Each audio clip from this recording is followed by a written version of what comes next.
So the Angels have been terrible since the trade deadline. We all know this. They can't hit, they can't pitch. So doesn't it make sense that they almost no-hit the Texas Rangers on Wednesday night? What an amazing game. What a fun game to watch. And there's something that happened in that game that proves something to us as Angel fans. We'll talk about it. It's time to get locked on with Mike and John, and this is Locked On Angels. You are Locked On Angels, your daily Los Angeles Angels podcast. Part of the Locked On Podcast Network, your team every day. Thanks for making Locked On Angels your first listen of the day. You can find us anywhere you get your podcasts, including Apple Podcasts, Spotify, and SiriusXM by searching Locked On Angels. And the best way to help us out is by giving us a rate and a review. And those watching on YouTube, make sure that you're subscribed and click that bell to be notified every time a new episode drops. And today's show is brought to you by the FanDuel Sportsbook, the official sportsbook of Locked On. You can make every moment more. Visit FanDuel.com/LockedOn today to get started. Thanks for being here for this episode of Locked On Angels, where it's your team every day. You've got the Frisch Brothers here with you, a.k.a. the Super Halo Bros. My name is John, and that's my brother Mike. And my name is Mike, and that's my brother John. We appreciate you being here every single day with us, Monday through Friday, every work day, every weekday. Where else can you go to get Angels coverage 5 days a week? It's only right here on Locked On Angels, and that just tells me that you're a masochist like Mike and I, because we love this team no matter how badly they treat us. And, before we get into last night's game, Mike, we will be talking about how bad the Angels have been since the trade deadline. I know they had a nice little outing last night, but the stats, they tell a different story. And also, would a standing ovation help this team in the vein of what the Phillies did for Trea Turner? We're going to talk about that. But Mike, let's get to recapping that game last night. Detmers was dealing on the mound. Angels won 2-0, and Detmers came into this game on 4 days rest. He had an ERA over 10 in his last 6 starts. He allowed 29 runs over his last 25 and a third innings. He seemed lost. We talked about it. Seemed lost in his last 6 starts. He got shelled for 7 runs in his last start. So you're telling me he was primed and ready to throw a no-hitter last night after Yes. all of that? That's what you're telling me? Of course he would come out and almost pitch a no-hitter, right? This dude shoves 7 and a third, 1 hit, 4 walks, 5 Ks, 108 pitches. And Johnny, I just am wanting to give a standing ovation to Reid Detmers, because to see him come back, to bounce back after having just a collection of a few starts that were terrible was so good to see. I've been a fan of his since the very beginning, called for him to be called up, and he is only 24 years old. And I loved watching him pitch last night. And Johnny, the question that you and I were asking, and a lot of Angel fans were asking, is so what changed? And then on Twitter, friend of the pod, Jeff Fletcher, actually tweets out a conversation he had with Reid Detmers about Matt Wise. And because I'm your older brother, and because I think it's funny, I want you to read it. Okay, so Reid Detmers had this to say about Matt Wise. He was talking to Jeff Fletcher of the OC Register. He said, "It's been a tough couple of weeks, and he's been awesome. I couldn't have asked for anyone better. We've done a ton of work. We've done a lot of studying, and he's been there for me. I got to give it to him. He's the one guy I've been going to that's like, we're going to figure this stuff out. In the last 3 to 4 days since my last start, I felt 10 times better than the last month." John, everybody read that. I even had friends that texted me and said, Wise has got something on Reid Detmers. Yeah, no kidding. Because you and I have been pretty hard on Wise, and you specifically have shared some really good stats on this pod about the strategy that they've taken with Reid Detmers to get him to maybe pitch to contact when all of the StatCast stuff says to do otherwise. So someone actually tweeted at Jeff Fletcher what I just said, like, oh, there's something going on. So why don't you read those tweets? Yeah, someone said to Jeff Fletcher, he's not going to call out the pitching coach publicly. And Jeff tweeted back and said, "This is not my first day on the job. I know what a fake compliment is, and that's not it." And I totally understand that. But Mike, a broken clock is right twice a day. And for Matt Wise to help Reid Detmers figure out what he needs to do. And look, you know what he did last night? He threw strikes. He got swings and misses. He located his fastball. He got guys to swing under the slider and pop it up. He got guys to get out in front of the curveball and swing and miss. Again, broken clock, right? Twice a day. And so, yes, I think it's fantastic that Reid was able to get the help that he gets on August 15th. I think that's wonderful, Mike. Yeah, I think, 6 months into the season, I think that's a perfect time to get things right and figure it out. But look, like he said, we've done a lot of studying. He's helping me figure it out. I mean, yeah, you better figure it out, because one of your best pitchers that you have on this roster, who was fantastic in the second half and had a really solid June this year after he fixed his slider, was not doing great. Right. So if I'm Matt Wise, my nose is in the books. My nose is pressed up against my computer screen, looking at all the data that I have. And my nose is pressed up against the video screen, looking at what worked for Reid in the past and what he's been doing differently. And of course they found it out. Yeah. Congratulations on doing your job, Matt Wise. Yeah. And trying to fool people into thinking that you deserve this job next year, which you don't. That's my rant. And that is the most important thing. Don't get fooled by maybe an upswing of some of the pitchers as we move into late August and early September. That's what happened last year. Absolutely. And that is not necessarily because of Matt Wise. And so that the struggles that the Angels have had has been back to that coaching philosophy and the strategy moving forward. This also proved last night, Johnny, that when the Angels they're going to be competitive and they're going to win 9 times out of 10. And they pitched a heck of a game last night, including the bullpen. I love Reynaldo Lopez. He came in the 8th and he looked fantastic. He inherited a 2-on, 1-out situation, strikes out Garcia, got a pop out on low. And then Estevez comes in, and I'm still nervous. I know Angel fans are still nervous, and he was really shaky, 2 singles. Then he got a strikeout. Then he got a fly out, and that fly out, Johnny, was to the deepest part of the ballpark, and it would have been a home run in only one stadium, Angel Stadium. Yeah. And so thank goodness we weren't playing at home. And that's why, despite his struggles, I feel good about Hunter Renfroe being out there in right field, because they were not going to challenge his arm. Even if that guy got to third base, I think Renfroe gets the out at second base. So even in that situation, even if they did tag up, I think only the runner from second moves to third. I don't think the runner from first tries to go to second on that one, because again, you don't want to challenge that arm. And you know what, Mike, and Estevez being shaky, he had a 2-0 lead. And I just kept saying to my wife, who was watching it with me, I was like, he's got to pitch Heim up and in. He's got to pitch him up and in. He's got to go back to that spot. And so he does, he tries to, but it was a lot lower. It was middle of the zone and in instead of up. That's when Heim hit that foul ball that looked like it was going to bust open the game. Next pitch, where was it? Up and in. And that's exactly where I knew he could get Jonah Heim out, because Jonah Heim's batting lefty because of the wrist issue. And it made all the sense in the world to tie him up high and in. And that's exactly what SC did. And he had Matt Moore warming up behind him. And I think that's fantastic. And I think as long as Estevez is shaky, you got to have somebody raring to go behind him. And I think it's great that they were able to get through the game just using Detmers, Reynaldo Lopez, and Carlos Estevez. Now they have the day off. They'll be back at the Big A. I think that's huge. Talk about Ohtani, man. Johnny, in the first inning, he crushes a pitch, loses his batting helmet as he's swinging, and runs around the bases with his smooth flow of hair and crushed this pitch, Johnny. And that thing was up at the letters, man. It was a 96-mile-an-hour fastball above the zone, and he shortens up and hits it, and he's just got the power to drive that out. That was awesome to see. He had 3 hits in this game. He had that massive home run and then 2 infield singles. And one of his infield singles, it was 29 feet per second or something like that. And 30 is elite speed.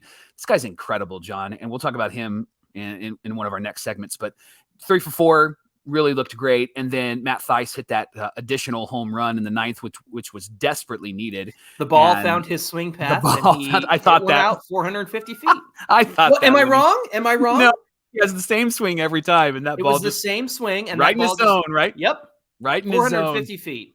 When you're pitching really well, you need defense behind you, and so I love Mickey Moniak. I know that sometimes he overruns, sometimes he's really he's like the Tasmanian devil out there, right? Like he's just all over the place and trying to get the ball, and I love that. And he'll learn to be more under control. But he had a really great sliding catch in support of Detmers, and so it was great to see Reid pitch really well. It was great to see the defense back him up. I also loved, Johnny, that Velasquez didn't sniff this game. And one of the things that we heard on Twitter was, or X, whatever we're calling it, one of the things we heard was that Phil Nevin actually kept him out of the game because his 2 throwing errors were an example of the loss of focus by the Angels in previous games. And so good. Make him sit the bench. He needs to not sniff the lineup unless he's pinch running and maybe we need him to steal a bag. That's really all that we can use him for. To which I don't know who you replace him with if you do send him back down or if you want to send him back down because David Soto's Fletcher. defense wasn't great, but Fletch would be a good guy too, right? Like maybe his defense could be a whole lot better. But I love that he didn't sniff the lineup just because I don't think he needs to be anywhere near the lineup so far and hasn't proven to be able to earn the right to be in that lineup. Yeah. So again, a great night all around. I know it was the long ball that scored the runs, but you could see that I felt like the at-bats were a little bit better around this time around. I know that Rengifo had swung on the first 3 pitches or the first pitch 3 times and didn't have a lot of success. Yeah. Right after we have that conversation about like, look at all the success they've had on the first pitch. Then Rengifo goes and does that. Yeah. Hey, the Angels are 60-62, Mike, 7 games back of the wild card, and they're headed back home today. There's no game, but they are playing the Rays Friday, 6:38 Pacific time. You can catch every pitch of the Angels hometown broadcast on SiriusXM with the SXM app. Just search Angels. No Wander Franco this weekend. Yeah. He's under investigation. Yep. So Shane McClanahan he's not in there either. Yeah, no Shane McClanahan. So again, not that we're celebrating somebody being under investigation, but at least competitively, we're avoiding a very good player this weekend. Hey, coming up on Locked On Angels, the Halos before last night have played some pretty ugly baseball since the trade deadline. We got the stats to prove it, so we're going to talk about that coming right up. Hey, today's show is brought to you by Nutrafol, a new sponsor to Locked On. Guys, did you know that 80% of men will experience hair thinning in their lifetime? I don't know what that's like at all, right? Stop laughing. It's normal, but it doesn't have to be your normal, and you can get ahead of hair thinning with Nutrafol. Nutrafol is the #1 dermatologist-recommended hair growth supplement. It's clinically shown to improve your hair growth, visible thickness, and visible scalp coverage. Nutrafol's hair growth supplements are physician-formulated, natural, science-backed. They're drug-free, patented technology, provides consistent, reliable results, doesn't compromise any parts of your health, including your sexual health. Nutrafol will help you identify where your hair is thinning and give you a personalized plan for better hair health through the whole body wellness plan. And for a limited time, Nutrafol is offering our listeners to Locked On Angels $10 off your first month's subscription and free shipping when you go to Nutrafol.com/men and enter our promo code LOCKEDONMLB. You can find out why over 4,000 healthcare professionals recommend Nutrafol for healthy hair. That's Nutrafol.com/men and use our promo code LOCKEDONMLB. Again, Nutrafol, Nutrafol.com/men and enter our promo code LOCKEDONMLB. Thanks for making Locked On Angels your first listen of the day. Locked On Everydayers, join us tomorrow for Fan Mail Friday. In fact, get your questions in now so that we can, do the research. If you have some in-depth questions, that's something that we like to do and make sure your answers are thorough and everything that you want from us. You can also give us a call on our voicemail line, 714-409-6396.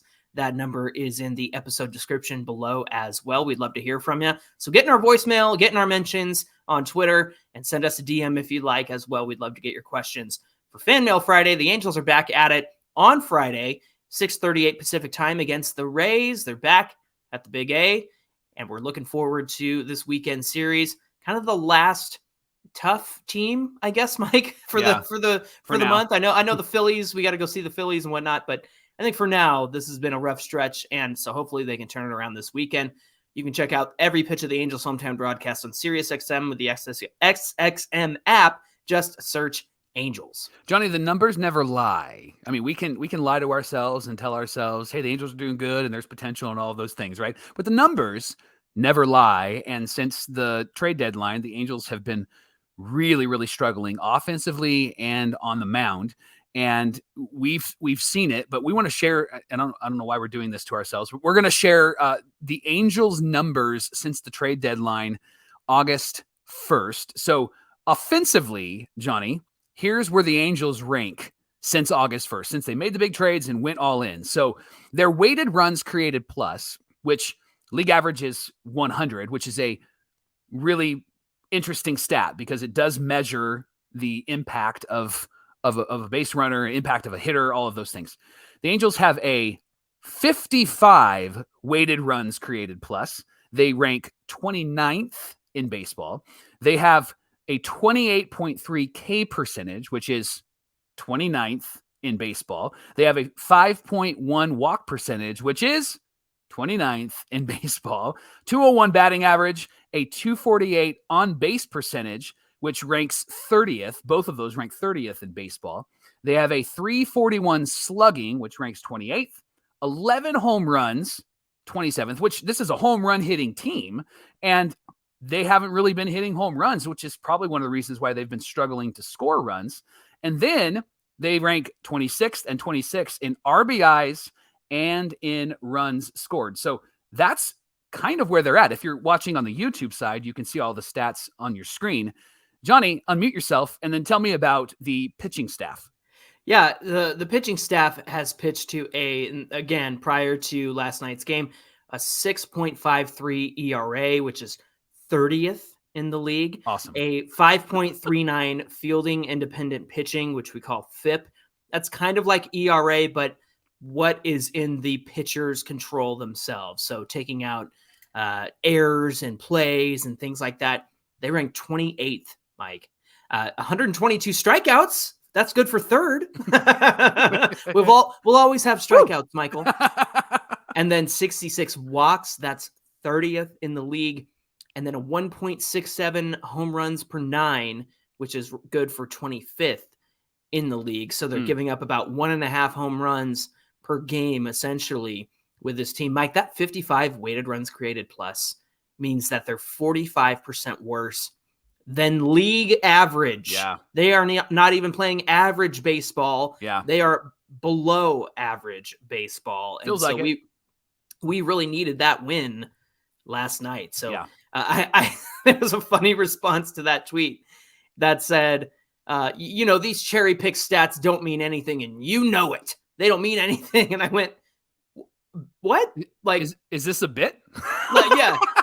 Like walk rate and strikeout rate and how often the guys plus and ERA. How often the guys are striking. Like, average isn't a made up stat. They're batting 201. That's what it is.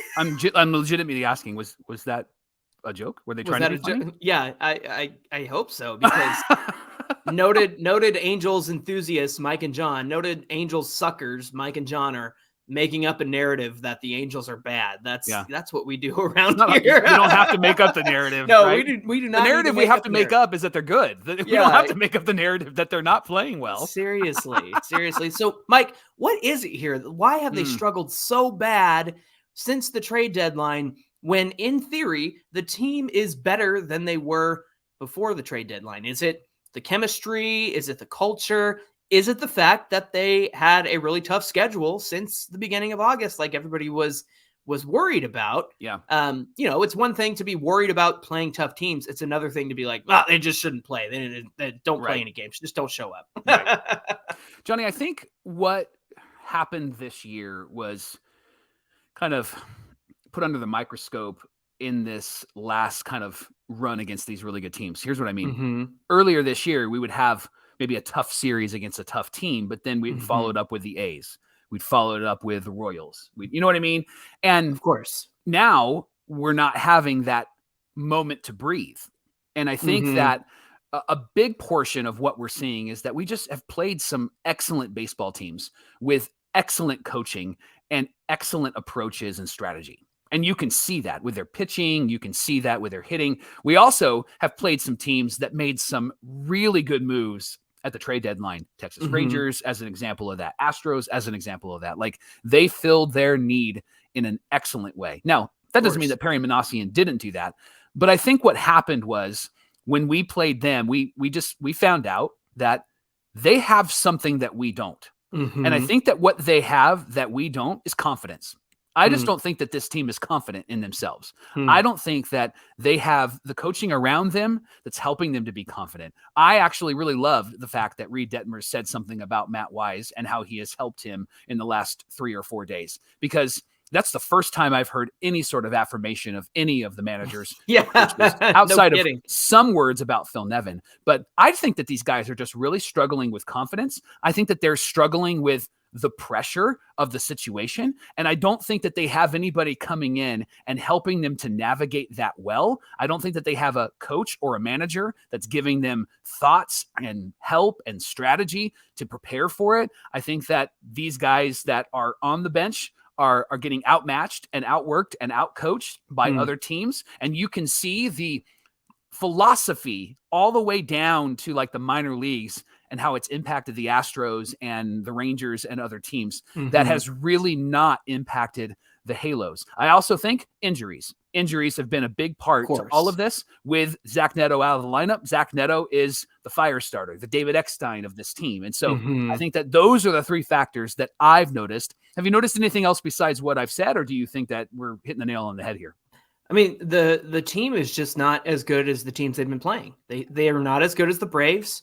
They're not as good as the Astros. Yeah. They're not as good as the Rangers. And that's just the long and short of it. Now, I know that we got swept by the Mariners, and they'll say that they're a better team. Careful. They'll say that they're a better team than the Angels. And the problem there is... What did you say? What? I can't believe that you said that about our team. Where? the Seattle Mariners. I am not looking forward to playing the Mariners when it's coming. No, I know. Just want you to know. But here's the thing. Yeah, go. Sorry. The truth is if you crunch the numbers, they're very similar teams. And yes, I have no argument because they'll just say, well, look at the scoreboard and tell us we're a similar team. But like, yeah, you know what? You beat us by 1 run, and then Baltimore beat you by 1 run, and the Royals beat you by 1 run. And so they're not ready for that conversation, and that's fine. But all of that to say, the teams the Angels have been facing have been playing better baseball consistently. And even the Mariners, going back to July, like they have been playing the best baseball of their entire season since July. And so they roll into Anaheim and do what they do. And it makes sense. And the Angels have been up and down and left and right, floating around 500. You know, when the team was fully healthy, they're 8 games above 500. And now they're 2 games below 500. And I don't think that that's a coincidence. I think it just makes all the sense in the world that they've really struggled this month of August. Just because these teams are better doesn't mean that the Angels don't have and didn't have a shot to get into a wild card position, because it's wide open for these guys. Having 3 spots, there's really no excuse. And if they played better baseball, which is asking a lot of a team that has kind of shown us who they are, they would be right there in the mix. So let's hope that we can put these tough series behind us and get somewhere in the remaining games left in August.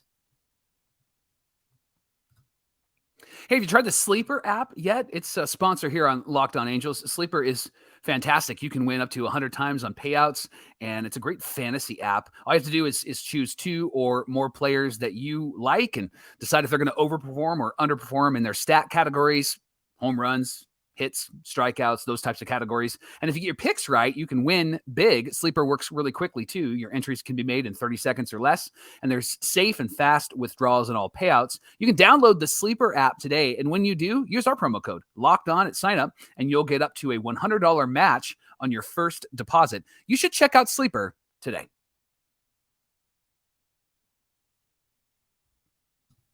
Okay, Mike. So this was a great question that came from @4dreams on Twitter. And I love this question because I loved what actually happened here. He said, feels like the Angels are in a mental slump, which is a great, yes, I would put it that way 100%. Do you think if the Angels fans do what the Phillies fans did for Trea Turner, it would help re-energize our players? Now, if you're unaware, for those watching and listening, there was a contingent of Phillies fans who went out there and said, hey, you know what? Next time the Phillies are home and Trea Turner comes up to bat, he's been really having a hard time this season, and they signed him to that big deal, and he just hasn't been who he was last year. We're going to give him a huge, encouraging, standing ovation. And then, Mike, I think it really helped him loosen up, and I think he had a great stretch of games there for a while after that standing ovation for Trea Turner. First of all, @4dreams on Twitter. Great question. Absolutely. I love the support.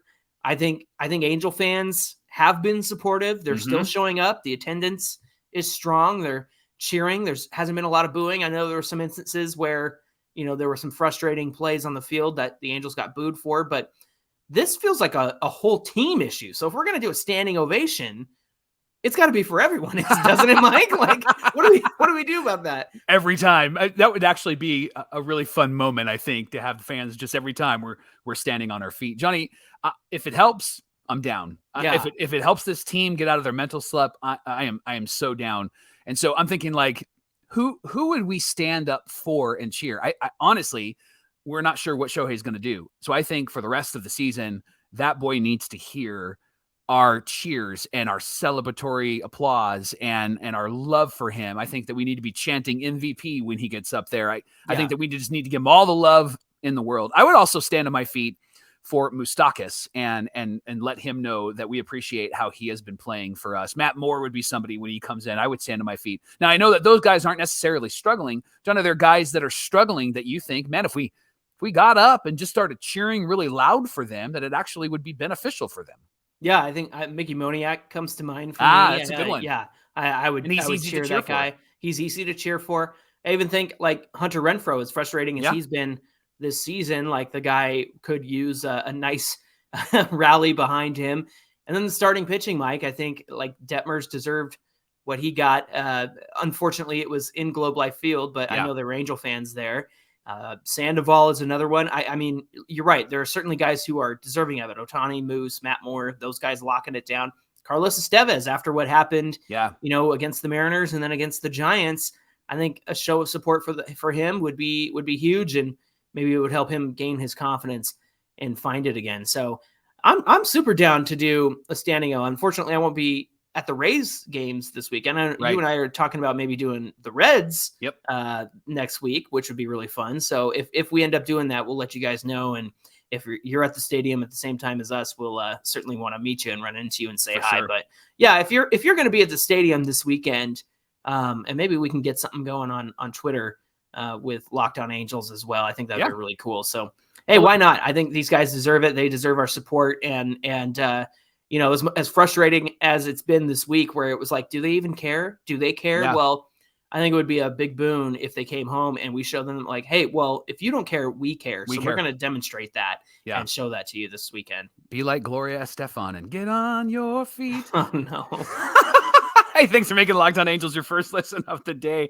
The Angels play the Rays on Friday at 6:38 Pacific time, and you can catch every pitch of the Angels' hometown broadcast with SiriusXM on the SXM app. Just search Angels. Hey, give us a follow at Locked On Angels on Twitter and at Super Halo Bros on Twitter and Instagram. And please forgive Mike for the reference there. That was fantastic. I speak for a living. I don't sing. That's right. That's right. Mike, what do we have on deck for tomorrow's show? It's Fan Mail Friday, one of our favorite days. So we'd love to hear what is on your mind, the questions that you have. And you can even give us some thoughts on our voicemail line, 714-409-6396. Leave a 30-second voicemail for us, and we'll throw it on the air, and we'll talk about you and talk about your question on Locked On Angels on Friday. Can't wait to hear from you guys. So please send in your questions, Twitter, Instagram, voicemail, wherever you can. Until tomorrow's show, my name is John, and that's my brother Mike. And my name is Mike, and that's my brother John. Thanks for being here with us, and we'll see you back here for Fan Mail Friday. Get on your feet. Get up and make it happen.